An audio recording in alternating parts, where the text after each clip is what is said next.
The trial of 5 AMISOM soldiers who killed civilians in Golwayn area of Lower Shabelle region has concluded in Mogadishu today.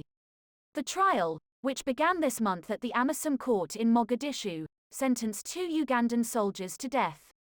The AMISOM military court also sentenced 3 of the defendants to 39 years in prison each.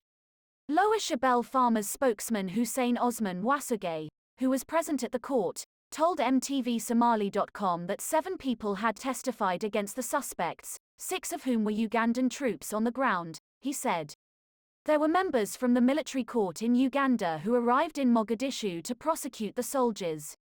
The hearing started on Friday. For 2 days, witnesses had testified. We were invited and we listened. The trial took place in Halane, but we had no Somali lawyer to represent us. The witness we put forward is the son of the landowner, said Hussein Wasuge.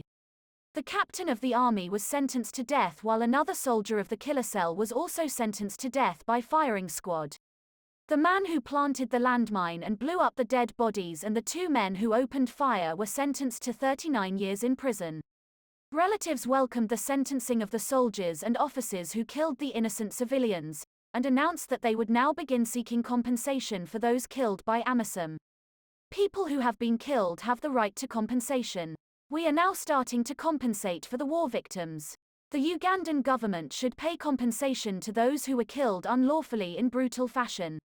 If Uganda does not pay compensation, we will take the case under international law.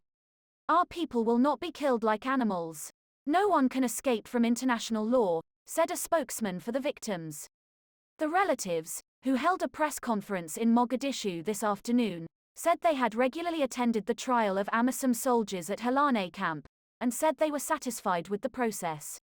The court, which consisted of 20 people, including 5 prosecutors and 4 lawyers, was attended by a large number of soldiers and officers. We and 4 relatives of the victims also regularly attended, said the spokesman for relatives. In the incident, which took place in August this year, 7 civilians were killed, some of whom were reportedly planted with a landmine, then detonated by the African Union troops.